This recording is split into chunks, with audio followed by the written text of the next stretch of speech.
Chapter 3. John Straker's Pockets. Very interesting, I said. I gave the papers back to Holmes, and he put them away. "So, Watson, what can you tell me?" he asked. I thought for a minute. This cut on Straker's leg. Perhaps he did it with his own knife. When something hits you very hard on the head, and you have a knife in your hand, it can happen, you know. Very good, Watson. And that's bad news for Fitzroy Simpson. So, did Simpson do it, do you think? I said. Perhaps, said Holmes. Let's look at it. Simpson puts opium in the boy's dinner. He goes away and comes back later in the night. He gets into the stables, takes the horse out, and leaves. But the trainer arrives at that moment, sees him, and follows him. The two men fight, and Simpson breaks Straker's head open with his stick. Then Simpson takes the horse. But where? Or did the horse run away? Is it still out on the moor? And how did Simpson get into the locked stables? I don't know, Watson. I don't know. We must wait and see. When we arrived at Tavistock Station, two men came to meet us. Inspector Gregory was a tall, slow-moving man with blue eyes, and Mr. Ross was small and quick. He was the first to speak. Very pleased to see you, Mr. Holmes. The inspector here is working hard, but we need help. We must find poor Straker's killer, and I want to find my horse. Is there any news? Asked Holmes. Let's talk on the way, the inspector said. I'd like you to see everything in the daylight. We were soon out of the little town and up on the brown hills of the moor. Inspector Gregory thought that the killer was Fitzroy Simpson. Simpson was out in the rain that night. His suit was still wet on the Tuesday, he said. He had a big stick, and his scarf was in the dead man's hand. That looks bad, Mr. Holmes. Very bad. Holmes smiled. You need more than that, Inspector. The servant, Edith, spoke of an envelope. Did Simpson say anything about that? Yes. He said it had money in it. A £10 note for the stable boy. What about this other training stables at Capleton? Asked Holmes. Does Simpson have friends there? No, we don't think so. We went to Capleton, of course. Their horse, Desborough, is the second favourite for the Wessex Cup. And Silas Brown, the trainer, was not friendly with Straker. But we found nothing. When we arrived at King's Pyland, Inspector Gregory took us into the trainer's house. Straker's body is upstairs, he said. But we have here the things from his pockets. and from the ground next to his body. Would you like to see them, Mr. Holmes?" "Very much," said Holmes. We went into the front room, and the inspector opened a box and put things on a table.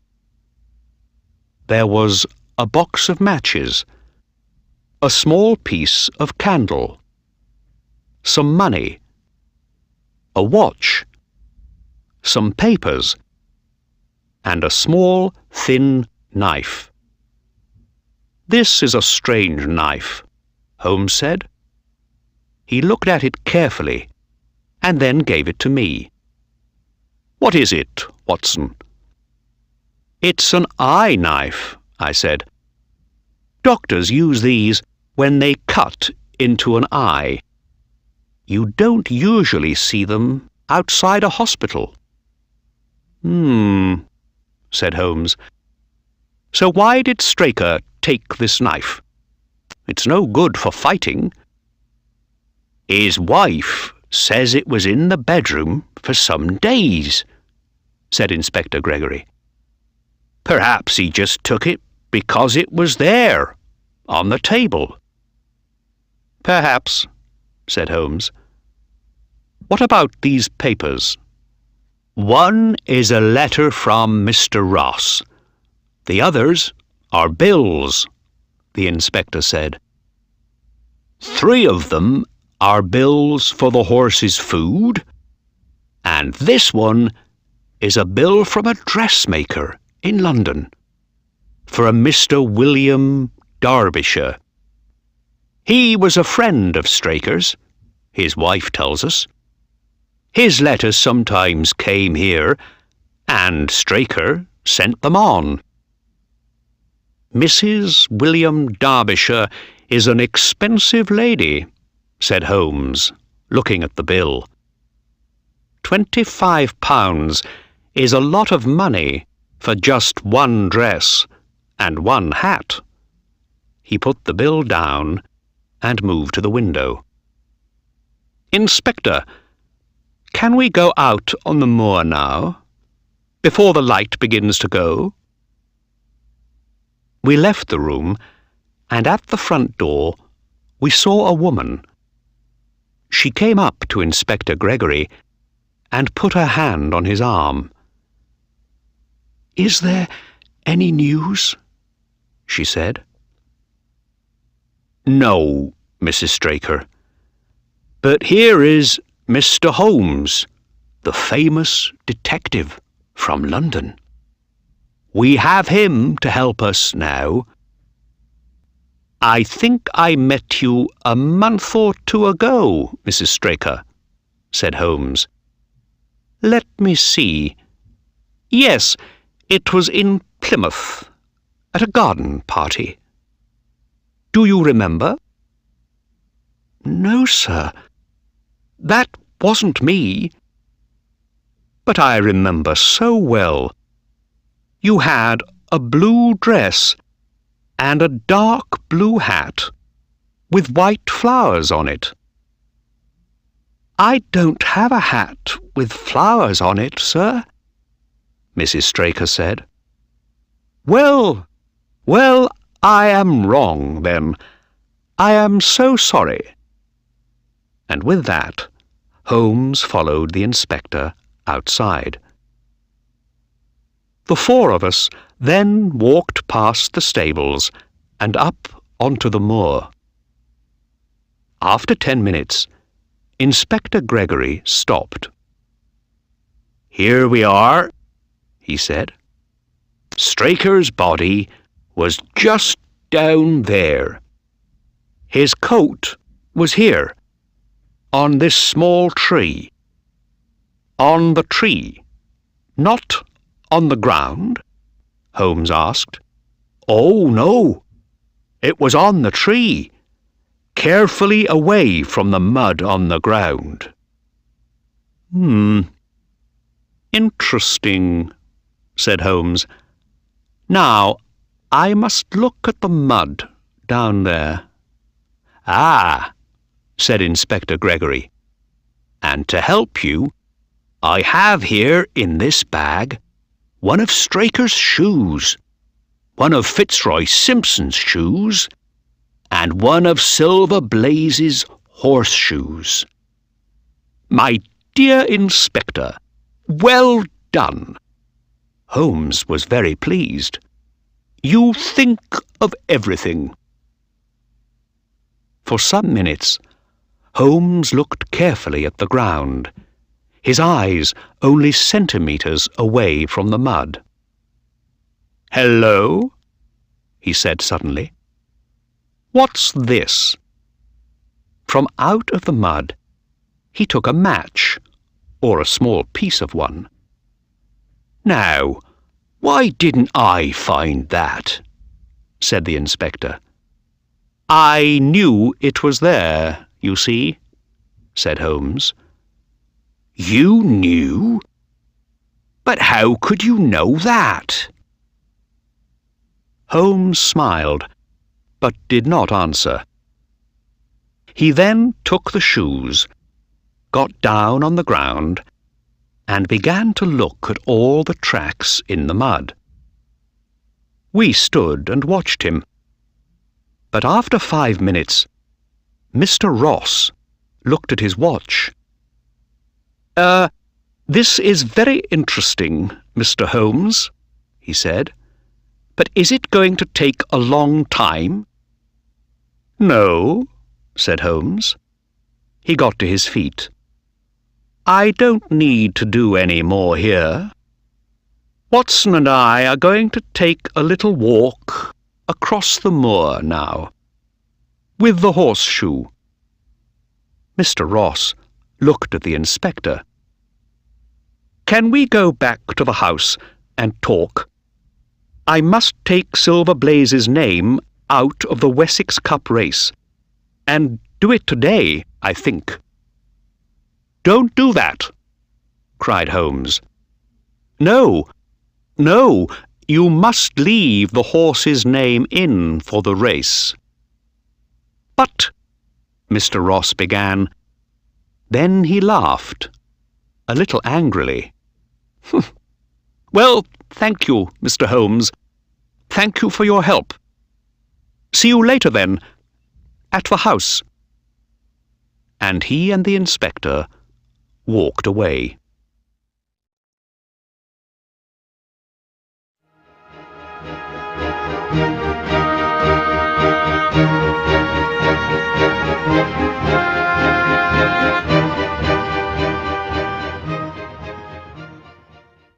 Chapter 4.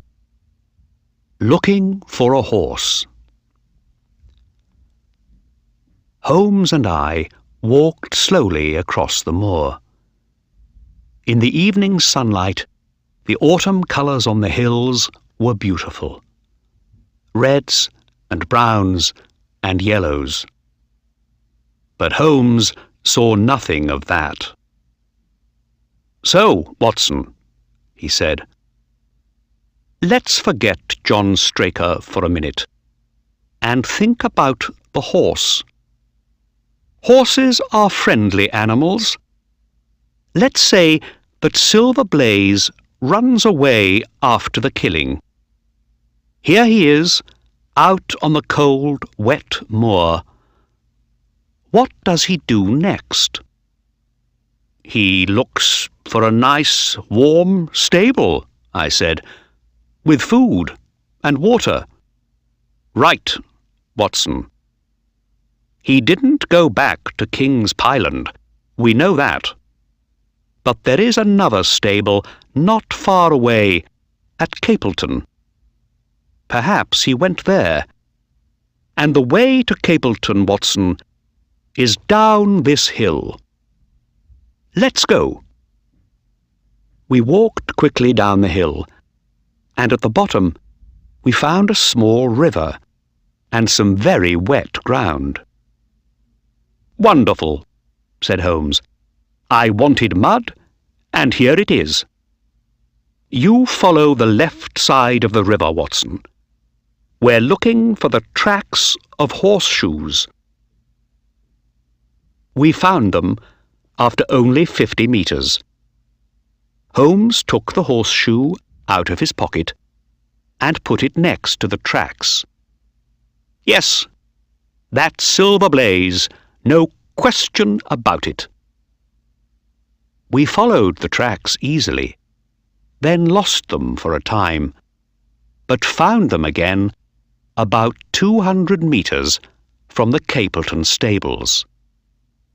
"Here they are!" I cried.